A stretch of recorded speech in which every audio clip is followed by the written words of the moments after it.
And that's where the real glow up actually began. Not with money, not with success, not with some viral moment where everybody suddenly noticed me. It started with my alarm clock. Deadass, that's it, my alarm clock. See, for years I had a habit. I'd set goals at night, then betray them in the morning, every single time. I'd tell myself I was waking up at 6, then hit snooze until 8. I'd tell myself I was starting fresh Monday. Then somehow Monday turned into next month. I'd promise myself discipline, then negotiate with my own excuses. And every time I broke those promises, I taught myself something dangerous. I taught myself I couldn't trust me. Nobody talks about that.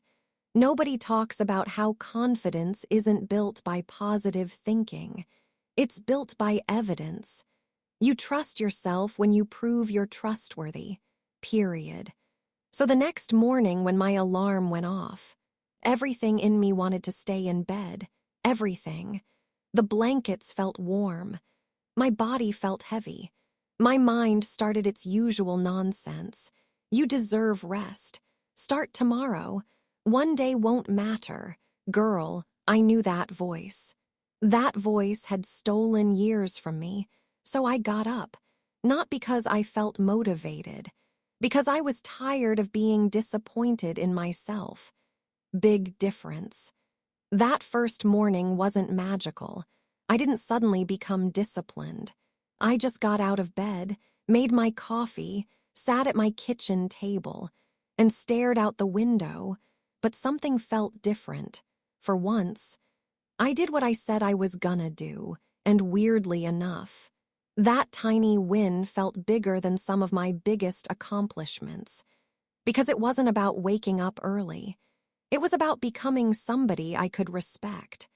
One promise turned into 2, then 3, then 10.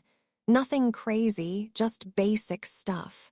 Drink water, take a walk, read 10 pages, apply for jobs, track my spending. Simple, boring, unsexy. But that's the thing nobody tells you. Your dream life is usually built through boring consistency, not dramatic moments, not motivation, consistency. And girl, consistency was not my personality back then. I was the queen of intensity.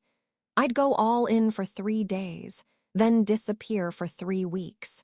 I treated self-improvement like a toxic relationship. Obsessed 1 minute, gone the next. But this time I did something different.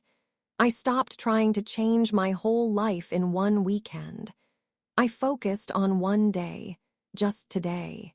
Can I win today? That became the question. Not next year, not forever, today, and slowly. The impossible started looking possible.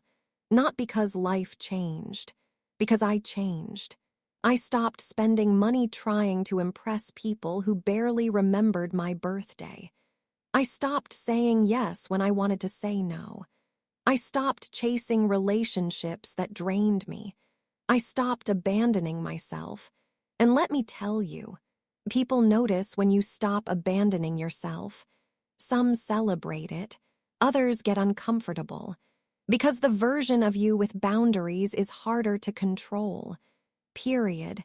I lost people. Real talk. Some friendships disappeared. Some relationships faded. Some people accused me of changing. And honestly, they were right. I was changing. That was literally the point. The old Ayla was exhausted. The old Ayla was broke. The old Ayla was desperate for approval. Why would I want to stay her? One conversation still lives in my head. A friend looked at me and said, "You've become selfish." And for a second, that old guilt came back, that old fear, that old need for approval. Then I thought about it, and I realized something. Setting boundaries isn't selfish. Expecting somebody to destroy themselves for your comfort is selfish. And once I understood that, everything shifted again. For the first time in my life, peace became more important than being liked. Girl, that lesson alone changed everything. Because when you stop needing everybody's approval, you become dangerous. Not dangerous to others, dangerous to your limitations, dangerous to your excuses, dangerous to the version of yourself that stays small. And trust me, my small version was fighting for her life. She did not want to leave. Every time I grew, she'd whisper, "Who do you think you are?" Every time I took a risk, she'd whisper, "You're gonna fail." Every time I felt confident, she'd whisper, "Don't get too comfortable." And for months, I listened. Until one day I got tired. Tired of letting fear run meetings it wasn't qualified to lead. So I started doing scary things. Not huge things, just scary for me. Speaking up, applying for opportunities I felt unqualified for, posting content online, sharing opinions, showing up authentically. And every time I survived, my confidence grew. Because confidence isn't believing you'll never fail. Confidence is knowing you'll survive if you do. That's the difference. Then came money. Oh, girl. Money had been a disaster area, an actual disaster area. For years, I treated money emotionally, not strategically. If I felt bad, I spent. If I felt stressed, I spent. If I felt successful, I spent. Apparently, every emotion deserved a shopping trip. Not it. Absolutely not it. So I started learning. Books, podcasts, videos, anything I could find. And little by little, I stopped acting like money was something that happened to me. I started treating it like a skill. And skills can be learned. Period. The first time my savings account hit a number I'd never reached before, I cried. Not because of the money, because of what it represented. Proof. Proof that I was changing. Proof that discipline worked. Proof that my future didn't have to look like my past. That moment felt better than any purchase I ever made. Because nobody could take it away. I earned it. And then something unexpected happened. The more I healed, the less impressed I became by things that used to control me. Validation, attention, status, comparison. All of it started losing power.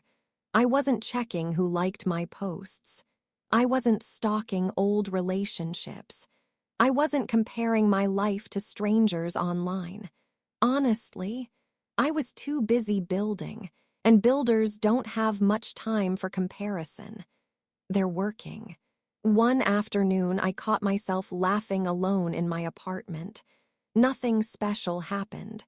No huge achievement. No life-changing phone call. I was just making lunch, listening to music, existing. And suddenly I realized I was happy.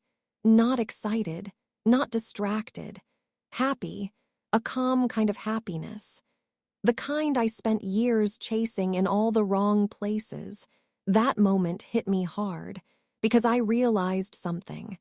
For years I thought happiness lived somewhere in the future. After the promotion, after the relationship, after the money, after the glow up. But happiness had been waiting in ordinary moments all along. I just never slowed down enough to notice. That's when I knew the transformation was working. Not because my life looked different, because I felt different. And trust me, what happened next shocked even me. Because the opportunities I'd spent years chasing, they started showing up. The relationships, different. Healthier, the career, growing. The confidence, unrecognizable. But here's the crazy part. Those things didn't arrive because I finally deserved them. They arrived because I finally became ready for them. And that realization changed how I see success forever. Because success isn't something you chase. It's something you attract by becoming the person who can handle it. And girl, the woman I was becoming. She was nothing like the woman sitting in that grocery store parking lot with $11.37. Not even close. But the biggest surprise wasn't the money, wasn't the opportunities, wasn't even the confidence. The biggest surprise was who I became when nobody was watching. And that's the part of the story that matters most. Because everything looked different from the outside. But what was happening inside me, that was the real miracle. And trust me, the next chapter was the one that finally proved how far I'd come. And that's where the real glow-up actually began. Not the kind people post online. Not the kind where you buy a new outfit and suddenly act like your life changed. I'm talking about the kind nobody sees. The internal glow-up. The one that happens when your standards change. The one that happens when your self-respect finally gets louder than your insecurities. For a long time, I thought confidence looked like being the loudest person in the room. I thought confidence looked like having all the answers, looking perfect, winning all the time, never being rejected, never being afraid. But I was wrong. Confidence is being afraid and showing up anyway. Confidence is hearing doubt and continuing anyway. Confidence is failing and refusing to make it your identity. And once I understood that, everything started changing. One day I looked around my apartment. Same walls, same furniture, same kitchen, same city, but it felt different. Because I was different. For the first time in my life, I wasn't waiting for somebody to choose me. I chose me, period. And let me tell you, that changes everything. When you stop begging for a seat at somebody else's table, you finally build your own. I started getting opportunities, real opportunities. The kind I used to think happened only to lucky people. The kind I used to scroll past online and think, must be nice. Funny thing is, luck had very little to do with it. Preparation had everything to do with it, because while everybody else was waiting for motivation, I was building habits. While everybody else was talking about goals, I was working. Quietly, consistently, without applause, without validation, without guarantees, and eventually, life started responding. I got a better job, then a better opportunity, then another. I learned skills, built confidence, made connections, started believing bigger things were possible. Not because somebody told me, because I earned evidence. Every promise I kept became evidence. Every challenge I survived became evidence. Every fear I faced became evidence. And little by little, the girl who once felt broken started feeling powerful. Not perfect. Powerful. Big difference. Because perfection is fake. Nobody has it. Nobody. That influencer you're comparing yourself to, struggling with something. That entrepreneur, struggling with something. That person who seems to have everything figured out, struggling with something. Everybody's carrying something. The difference is whether you let it stop you. I stopped chasing perfect. I started chasing progress. And honestly, that mindset gave me more peace than anything else ever did. Because when you stop demanding perfection from yourself, you finally have room to grow. The craziest part, the things I spent years chasing stopped mattering as much. Validation, attention, being liked, being chosen, being approved of. None of it hit the same anymore, because I finally approved of myself. And once that happens, the whole game changes, period. I remember running into someone from my past, someone who knew the old version of me, the chaotic version, the angry version, the victim version. They looked at me and said, "You seem different." And I smiled. Because they were right. I was different. Not because life got easier. Because I got stronger. Not because I avoided pain. Because I learned from it. Not because I became somebody new. Because I finally became myself. That's the funny thing about healing. You don't become someone else. You return to who you were before fear convinced you otherwise. And that realization, girl, that realization healed something deep inside me. Now don't get it twisted. Life didn't become perfect. I still had bad days, still had setbacks, still had moments where old fears tried to creep back in. But they didn't control me anymore. That's the difference. Fear was still in the car, it just wasn't driving. And one day, years after that grocery store parking lot, years after those $11.37, years after that bathroom floor, I woke up in a life I used to pray for, not a fantasy, a real life, a peaceful life, a life built by choices, by discipline, by healing, by accountability. And I just sat there, coffee in my hand, sunlight coming through the window, no chaos, no panic, no desperation, just peace. And I remember thinking, this is what I was actually looking for the whole time. Not money, not validation, not success. Peace. That's what I wanted. That's what I needed. And for the first time, I had it. Now, if you're watching this alone right now, maybe on your phone, maybe late at night, maybe pretending you're okay when you're not, I want to tell you something. And I need you to really hear me. Not hear me. Hear me. You are not one decision away from ruining your life. But you might be one decision away from changing it. One honest conversation. One boundary. One habit. One promise kept.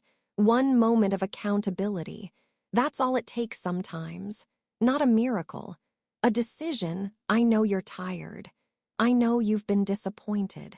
I know you've failed. I know you've messed things up. Trust me, I've been there. But your mistakes are not your identity. Your lowest moment is not your identity. Your current situation is not your identity. Period. You are allowed to start over. At 20, at 30, at 40, at 50, at 60, you are allowed to become somebody new. You are allowed to outgrow people. You are allowed to change your mind. You are allowed to choose yourself. And you do not need permission. The world will always have opinions. Always. If you fail, they'll talk. If you succeed, they'll talk. If you stay the same, they'll talk. If you change, they'll talk. People are gonna talk regardless. So you might as well build the life you actually want. No cap. And if nobody has told you this recently, I'm proud of you for still being here. Seriously. Life is not easy. Some days it's heavy as hell. Some days it feels unfair. Some days it feels impossible. But you're still here. You're still fighting. You're still trying. And that matters more than you know. The old me thought strength was never falling. The woman I am now knows strength is getting back up. Again, and again, and again. Until the story changes. Because stories can change. Mine did. And if mine can, yours can too.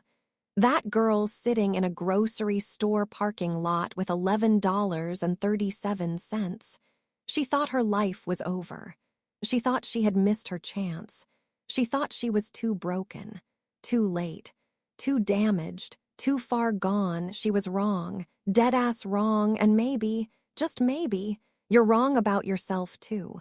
So after this video ends, take one honest look in the mirror, not at your mistakes, not at your failures, at yourself, and ask the question that changed my life. What is this trying to teach me? Then listen carefully, because the answer might be the beginning of everything. My name is Ayla. This is my story. And if nobody else believes in you right now, keep going anyway. One day you'll look back and realize the moment you thought everything was falling apart was actually the moment everything started coming together, period. And if nobody else believes in you right now, keep going anyway. One day you'll look back and realize the moment you thought everything was falling apart was actually the moment everything started coming together, period.